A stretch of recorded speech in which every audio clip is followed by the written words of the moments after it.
Hello. Oh, so here's the thing. When someone says hello, there's usually a response back. So let me just tell you what's going on. You're being rude and disrespectful to your probation officer. You act like you're not on probation. I just said the F word because he called me a liar. The word's getting around, that you have Hollywood charisma. Okay. Do you want us to start calling you Miss Hollywood? No. I try my best. You're doing it. The way that you roll off the numbers, just roll off, that takes a lot of effort there. Not make a mistake, they're stuttered. I'm impressed. Oh, well, thank you very much. And you have a great day. And part of my appearance to Clipper Chase Rose. Okay. All right. No, you look great. All right. God bless you. Have a good day. God bless you too. Have a good one. Are we ready on Miss Holmes? Okay, and then I'll be back after. Sure. All right. Judge, there is no stipulations on that. Nothing that has been scheduled and nothing that we. All right. So where's the fall? Like, because a plea was done, so there has to be stipulations. All right. Larryetta Holmes. Hello. Oh, so here's the thing. When someone says hello, there's usually a response back. So let me just tell you what's going on. You're being rude and disrespectful to your probation officer. You act like you're not on probation. When I say there's to be no contact, there's to be no contact. And now you're using profanity towards the probation officer like you're not on probation and that this is somehow his fault. It is not. It's all your fault. You're here because you're on deferred adjudication for injuring someone who's an elderly person. That's why you're here. You're not on probation because he placed you on probation. You're not on probation because he committed a crime and you're taking the time for him. You're here because of your actions and you're acting as though none of this is your fault. This is all your fault, 100%. I'm not acting like none of it's my fault, and I take accountability for what I've done. No, you have not taken accountability. Did you take accountability for using profanity towards him? No, I didn't. And I don't know why people think that when you're in a situation where you should be using logic to find what are using your cognitive skills to decide how I'm going to proceed with this. Instead, you go after your probation officer, and the probation officer, let's be honest, every defense attorney will tell you a probation officer holds your life in their hands because you know what? Let's say you're supposed to report to probation at 9 a.m. and you end up reporting at 9:05. Guess what? You have not reported at 9 a.m. A probation officer can say, hey, that's a no report. But sometimes they may take sympathy on you and say, I realize what's going on. They're here, but they don't have to do that. Yes. And you using profanity towards a probation officer is not helping your case at all. And I understand that. And the reason why I did, and I didn't, I just said the F word because he called me a liar. And when I didn't lie to him about any situation that was going on, I sent them all the information from my legal aid lawyer. I sent them everything. He even gave me his personal number for me to contact him. When I had to go to the emergency room and had to get a blood transfusion, he even offered to take me there. He called. This is not your blood. This is not about your blood. I know it's not about my blood, but it's he basically, when I went to go see him, he was telling me that I lied to him, which I never lied to him about anything. No. This starts with you wanting to go to a location where I said you are not allowed to have contact. That's where all of this came up. Then everything snowballs into something else. Yes, ma'am. And I did exactly what you told me to. I didn't go to that location. I filed my police reports. I did everything that I could do without going to that location. So then that was it. I don't know. What do you expect him to do?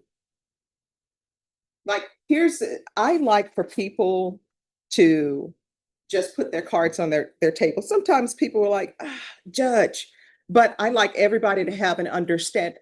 So you go to him because you want to go to a location and retrieve items when I told you couldn't go to that location. So we're back to the point. What did you want him to do? I asked him, was there any assistance or any way that I could? He told me, I don't know. He told me he didn't know, he couldn't help me. So I didn't have no other choice but to call the police, make a police report. I had my daughter, she's 16 years old, to go there. When she went there, she took pictures of everything that was outside. All right, so again, What did you want him to do? He said, hey, I don't know. There's nothing I can do for you. When I contacted Miss Adams, she told me to ask my probationer if there's any assistance that he can help me or provide without going to that location. And he's saying no. And he said no. And I told him I don't have no other choice. My children is 16 and 18. They didn't have the money. They don't have money for you all. My daughter just quit her job because no one was able to take her to work.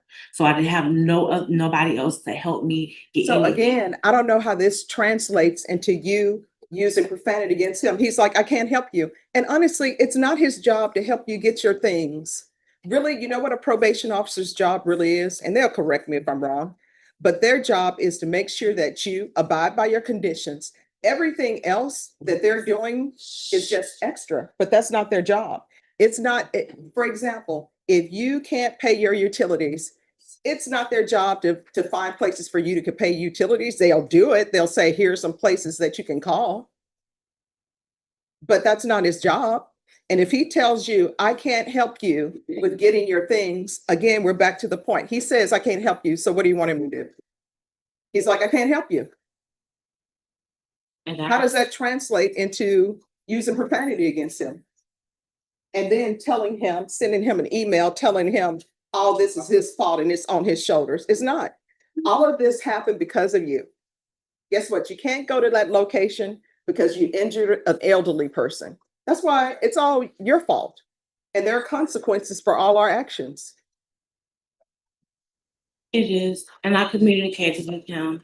I told him everything. I sent every case number. I even sent him my legal aid information. I sent everything. I tried to do everything the right way before it even went out of hand. But see, here's what you don't understand, and you're not internalizing what I'm saying. He is telling you, I can't help you with that. And you still keep going back to him. He's already told you, I can't help you with that. Giving him numbers to your legal aid, giving him numbers to this person saying, we're trying to help her get her things. He can't help you with that. His whole role is to supervise you on probation. That's it. He can't say, you know what I'm going to do? I tell you what, let me go over there and get your things for you. He can't do that. That's not his job. Now, if he offers to do that, great, but he doesn't have to. He has told you more than once, I cannot help you with that. I still don't understand how that goes and translates into you using profanity against him. His job is hard as it is. And then to have somebody come in and use profanity against them, that's an issue. And then to have you go into that location when you know you're not supposed to, that's an I issue. never did go to the location. I didn't. I had to call the police from a different location.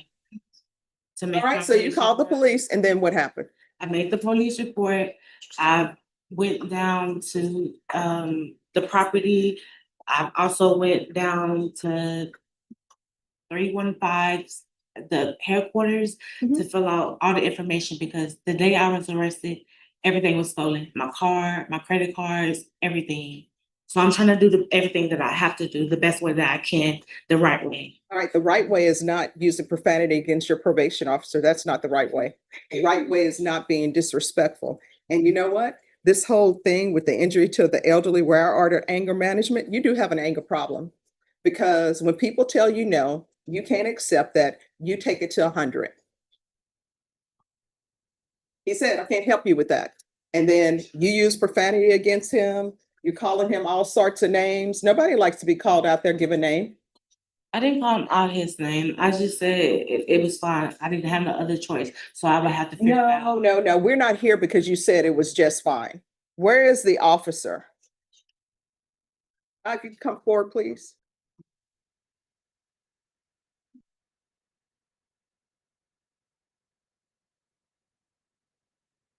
Ma'am, stand on this side. All right, so you're Officer Wolf? Yes, ma'am. All right, so let me ask you a question. Are you able to go to her former location and get her items for her? No, No, ma'am. that's your answer, no. Are you able to file a police report for her so she can get her items? No, ma'am. So he can't do that. So what do you want from him? I had to do it on my own. So if there's something he can help me with, then that's Well, see, that's the thing. Now, when you're before me, and you're looking at potentially going to prison. Now you're like, oh, well, he can't help me with that. He's told you that. Be an adult, solve your own problems. This is supposed to be problem solving. That's why you're on probation, for anger management issues, because you can't problem solve. I don't know, maybe you never were taught to problem solve, but if he's telling you, no, he can't do that, that's not in his job description, then there's no need to use profanity against him. He's told you, I can't do it. Judge, if I could. Yes. Speak for a minute. Throughout my time working with Ms. Holmes, it's been pretty apparent that she has a pattern of not taking responsibility or accountability for her behavior. This last incident just kind of made it painfully obvious how there's a deeper issue. Mhm. There's a heart issue. Until she can get her heart right, this pattern of behavior is going to continue for her throughout her life. Mhm.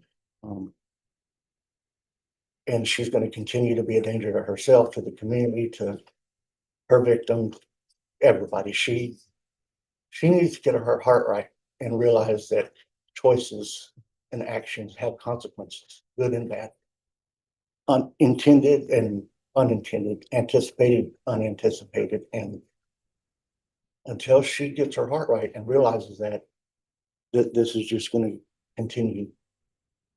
All right. Thank you so much. And thank you for coming down. Yes, ma'am. So you're going to have to start using your cognitive skills and your problem solving. That's it. When somebody tells you they can't do something, then they can't do it. If somebody tells you, no, I can't take you to the grocery store today, figure it out. He is not really responsible for anything outside of his job description. If he does something outside of his job description, that's just probation officers being nice. And I understand that, but why would you offer to try to help me when I'm asking for some type of help, and then you tell me you can't help me? Yeah, he said no. Let me just tell you, here's a perfect example. And I've been in situations where people have told me no. And my thing is, I want you to not send me place to place. If the answer is no, just tell me no and I'll figure it out. He told you no. If I ask him right now, like for example, I had to rush here this morning because I don't like being late. And I was filling in for somebody else on another matter. And guess what? My tank is at a fourth. I don't like it being at a fourth. Now, would somebody go, excuse me, could you go and put gas in my car for me? They're going to say no. Now, what do I do with that? Do I use profanity against him? How dare you not go put gas in my car? He's just told me no. So guess what? As an adult, I got to figure it out. That's it. You got to figure it out. And your figuring it out is, let me get angry with somebody and use profanity against them. And maybe they'll then become so afraid of something and say, okay, we'll do that for you. Not his job. And I can tell you right now, if you don't start treating people with respect, one, you're not going to get anywhere, because when you disrespect people, they don't want to help you. And I'm And just number two, with respect. no, you did not. That's the thing. You're still in this clouds. Like these are not, I don't know how your relationships are outside of this world, but in this world, you need to treat people with respect, whether you respect them or not.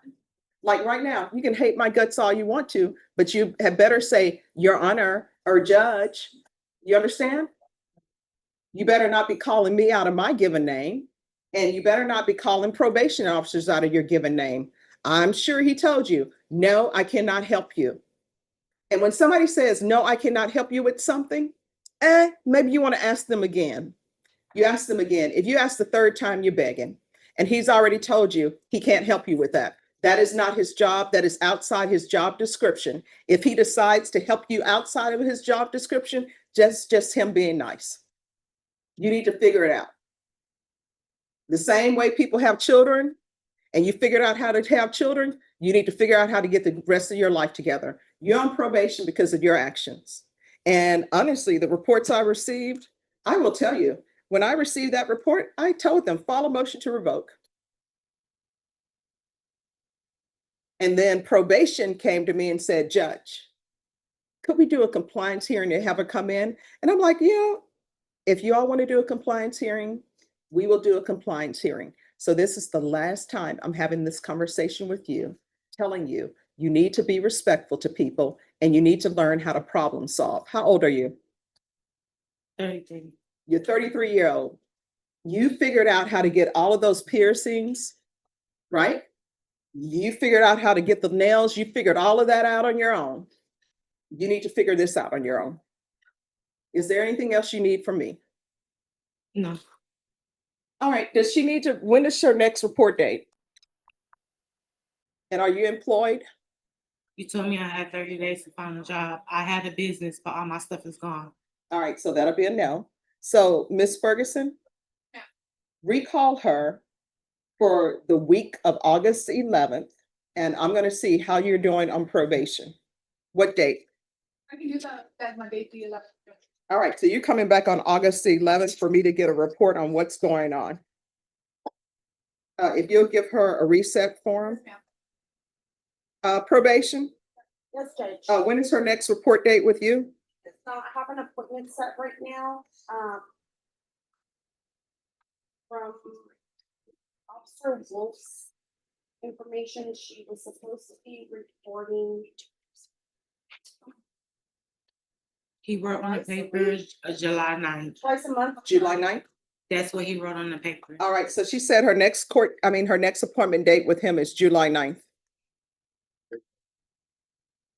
All right, Have to confirm, Mr. Wolf was mentioning that the GPS is supposed to have been installed as well, but that she did not have it. all right. I don't have nowhere to stay, nor address. It was ordered June 5th. And it was supposed to be done through work release waive the fees for partial for employment purposes only. All right, so if you all could give her a list of places for her to find housing. And then we're going to come back on August 11th, and by August 11th, you need to have the GPS on. All right, thank you.